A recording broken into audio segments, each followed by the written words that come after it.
Hi, this is Adam Stotz from TROVE Predictive Data Science, and I'm serving as a Chief Technology Officer. My favorite part about TECHTalks, this is the first TECHTalks that I've been able to speak at. Great panel lined up, great speakers, and a great crowd of tech professionals that are here in the area listening to what's going on.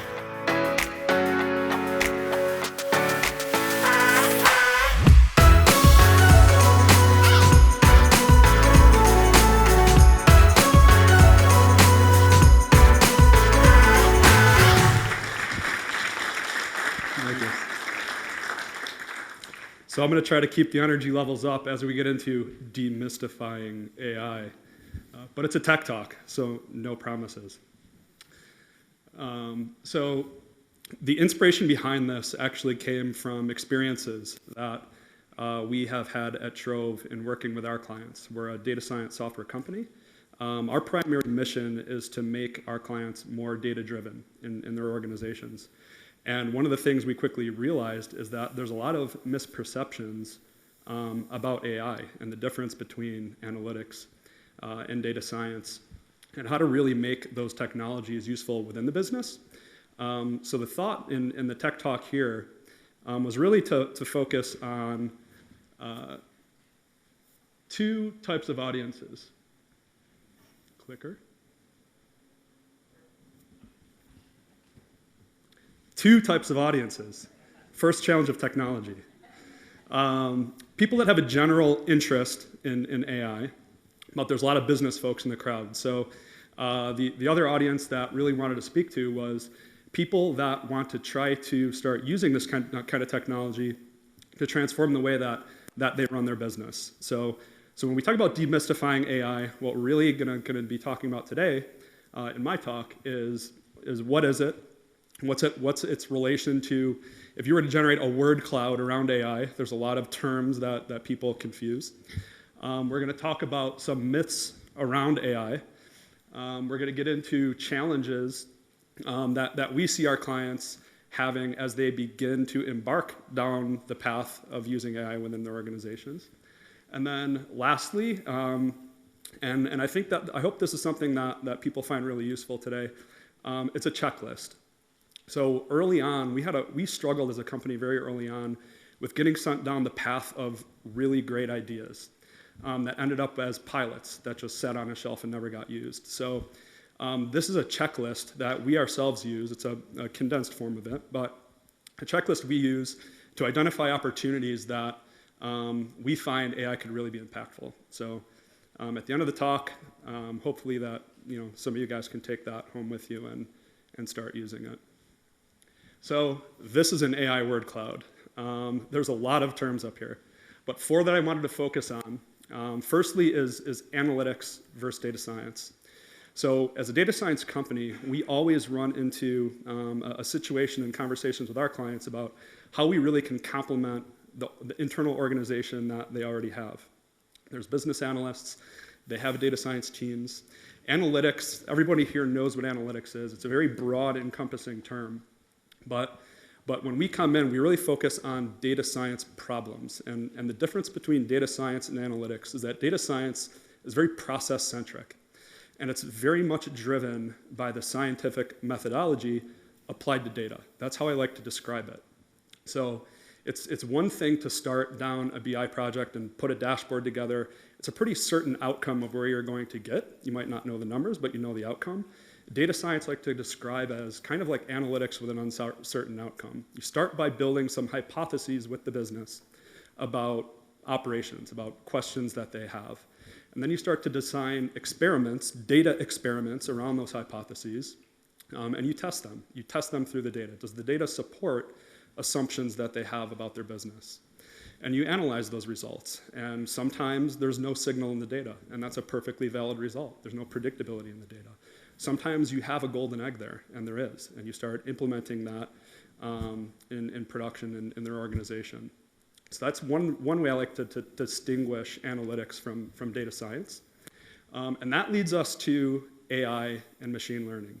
I can't tell you how many times those two words are used interchangeably, but they're different things. AI is more of a capability than a technique, whereas machine learning is a technique you can use to arrive at an AI capability. So if you think about AI, it's really about the ability of a software system to mimic human-level types of behaviors and performance when a software system is making decisions about anything. Machine learning is one way to get there, right? There's supervised machine learning, there's unsupervised machine learning. There's also different ways other than machine learning to get to an AI capability. Expert systems, adversarial networks, et cetera, et cetera.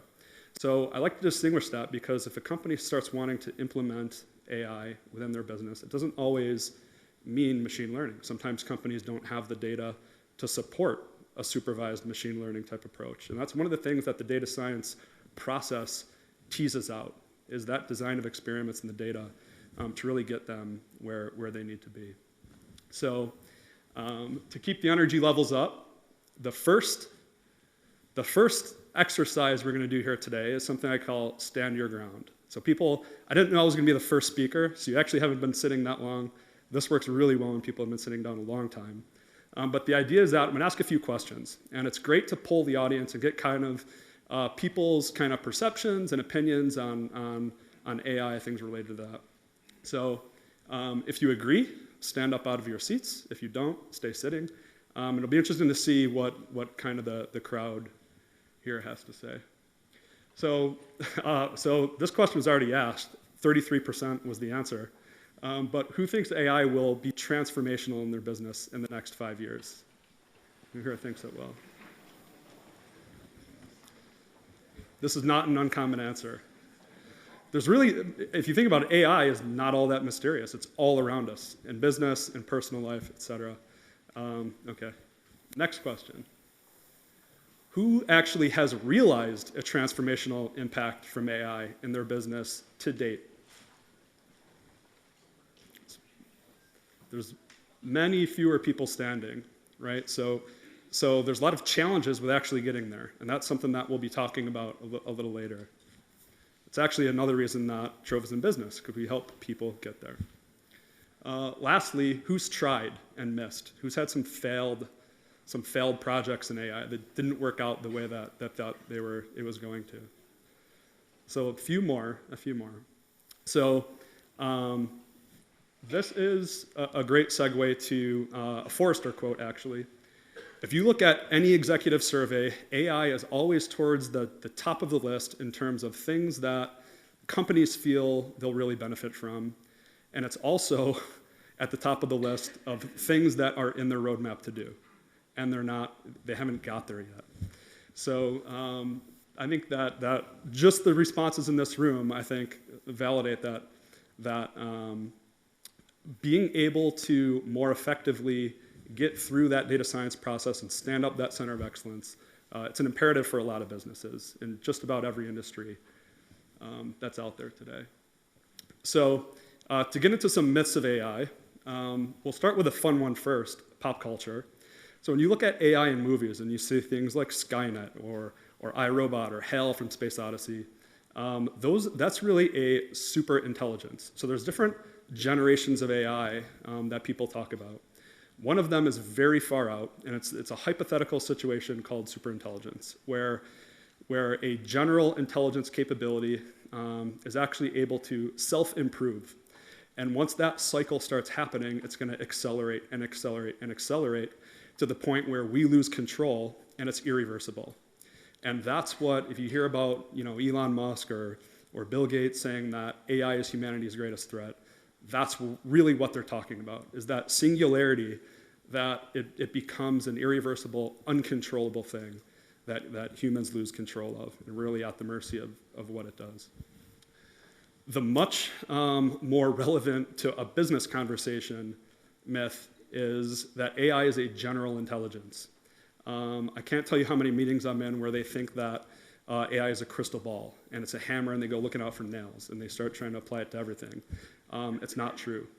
The reality is that AI is extremely effective from a narrow intelligence perspective. So that's the third kind of generation where we're at today, is that applied to very specific use cases and very specific kinds of data, AI is very effective. So you've seen probably a lot of news stories around it being applied in games like chess and Go.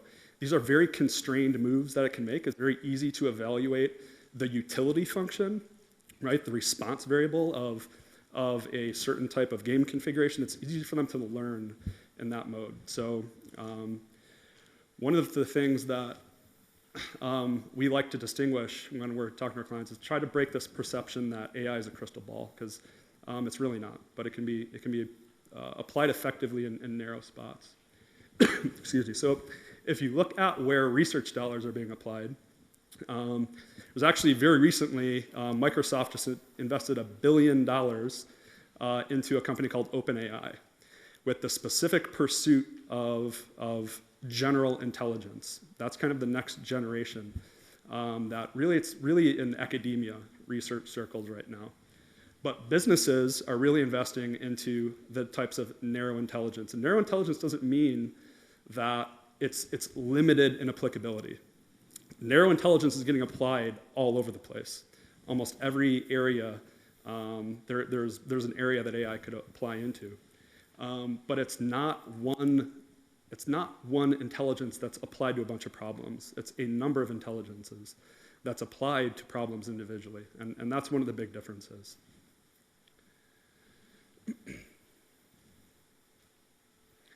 So here's some fun examples of where AI goes wrong. There's just some fun anecdotal stories. In 2017, Amazon was using it to evaluate resumes.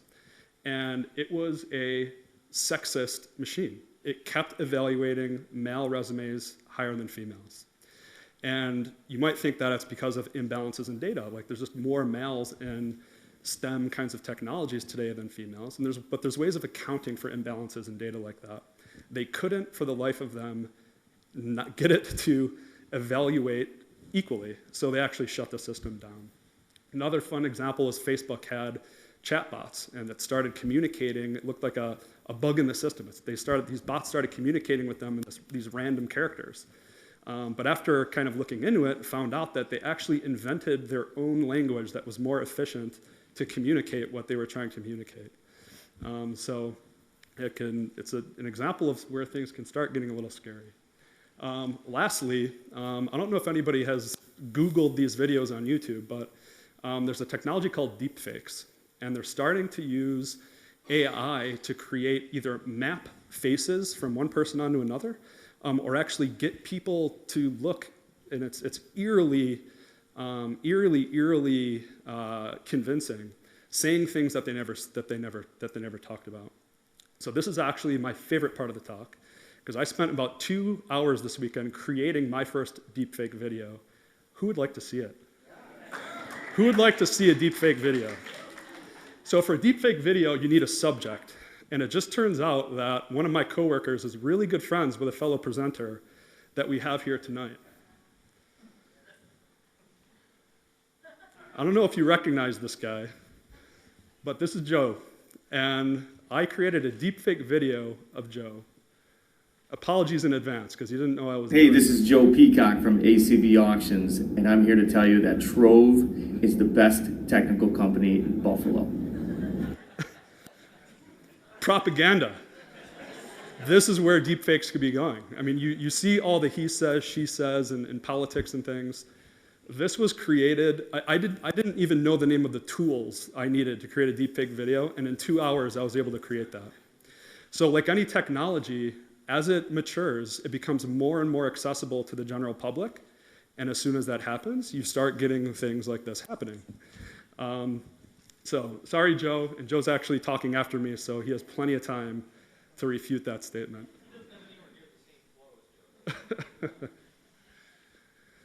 So what are some of the challenges that people have in implementing AI?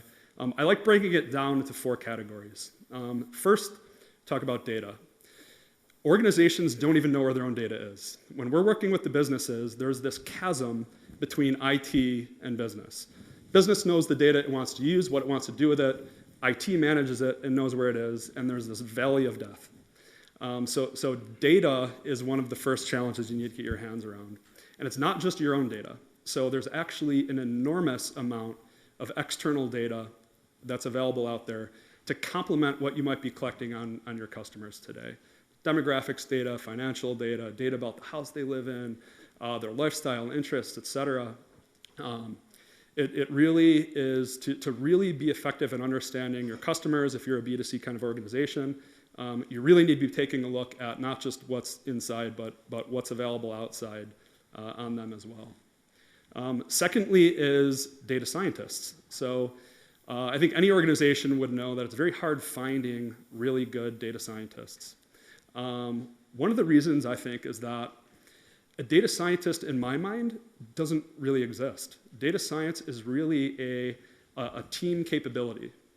There's applied statisticians, applied mathematicians, computer scientists, domain experts. You really need to look at data science as a collective set of team skills and not just one person. So in your hiring strategies, we really focus on people that have good core statistical skills, but they bring something unique to the table. And that's how we round out the capabilities in our team. And we find that to be really effective. Thirdly is software. So, when you have that team, a lot of times they're dealing with sample data sets, et cetera. So when you start putting those models into production, you're operating on data at volume and at scale. The kinds of know-how changes a little bit. So the software platforms and analytical platforms that are out there can be complicated to use, complicated to actually use in a scalable manner. This is where some of the cloud-based technologies are making really big strides. It is becoming easier and easier to scale things in the cloud, but there still is a challenge of getting it to scale with precision. And that's where there's this balance between folks that are very engineering-minded that know how to scale and folks that are very mathematical-minded and how to build the models. It's important to have that nexus of capability within your company or within your data science center of excellence. And lastly is process. So there's a disconnect a lot between what folks understand kind of at the ground, people that are working in and out, day in, day out with the data, and strategy. A lot of times there's disconnects in how to prioritize your roadmap. So when it comes to the process, it's important to really focus on the ROI in the business cases before you start launching into experiments. Otherwise, you're going to lose the support of the executives, of senior management, and you'll lose a lot of momentum. So focus on the business case and ROI up front. So here's some examples of companies that were able to do it. So these are a few fun examples. Netflix, for example, House of Cards. Many of you are probably familiar with that show. Netflix paid $100 million for House of Cards before they even saw a pilot. That is super interesting to me because that shows me that Netflix really, really understands their customer base. And they really understands the characteristics of that customer base and what they would like. That was all data science work that they did. Tesla, huge fan of Tesla. Their belief is that autonomous driving and the advancements that they're making there is going to boost their company valuation to $500 billion. I don't know if anybody's ever ridden in a self-driving Tesla. It's a little scary to let go of the wheel, but it actually works. It works pretty amazing. Lastly, much closer to home for Trove, NYPA. NYPA is investing $1 billion into a completely digitized grid. Every conductor, every line of wire, every asset on the grid, every meter on every premise is going to be digitized. They're going to have a digital model of that, that they're going to be able to run all kinds of really, really nice data level experiments to help evolve the grid with a lot of the newer distributed energy resources that are coming online that are really going to disrupt the way utilities operate distribution networks. Lastly, the checklist that I promised you. So these are a handful of things that we look for at Trove to find opportunities that could really benefit from an AI type solution. The first is what I mentioned before. Don't think of AI as the hammer and every problem is a nail. First, think about what is the real business case you're trying to solve? What are the hypotheses that you're trying to validate? Are you through the what that you want to do? And now it becomes a question of how you want to do it. That's the first stage gate. Secondly, excuse me, is the crystal ball syndrome. Is the problem super general in nature, or is it narrow enough that you can really start focusing on how to, did I lose my, oh, there we go. Did it really start focusing on how to prepare and start modeling that data to answer the questions. We're doing a project right now with a utility that's around AI applied to vegetation management and where they should cut down trees and trim trees to reduce power line outages. That question was not, let's do vegetation management better. The question was, we worked with them to really narrow down to, you want hazard tree predictions. You want predictions on where to do general trimming operations. What's the status of the slopes and age of the conductor, et cetera, that can really get to a question of span-based risk scores. So if you ever heard of the 5 whys, the 5 whys is, I think it came out of, was it Toyota or one of these companies that really get to the root of the question. A lot of times if you ask them what they want, what a business wants to answer, that the question you get back isn't really what they're asking for. So ask the 5 whys. Thirdly, is you don't always need the sophistication of AI as the solution. If you can get away with defining the rules that you need to answer the question, use a rules-based system. Use AI where you don't know the formula that needs to be made, but you have good examples of input-output pairs that you can use to train. Those now you're starting getting into places where AI could be much more effective. Which segues into the fourth. Is there sufficient training data? A lot of times companies want to start exploring, and this is where that scientific methodology comes into play. You might think that AI would be a great solution, but then you start drilling down and there's no good training data. And big data does not equal good training data. Those are two very different things. So you need to look for cases where you have good examples of in the supervised sense, of input-output pairs that you can train these models on. And lastly, we saw a few folks stand up that have had some failed attempts at AI. It's an experimental process, so you have to have some time in your schedule and some the mental. Don't have the mental roadblock that a failed experiment means that it's not going to work. Test it in a different way. So have some leeway, even with your the senior management, whatever, to be able to give it some trials before you really get in and hone in on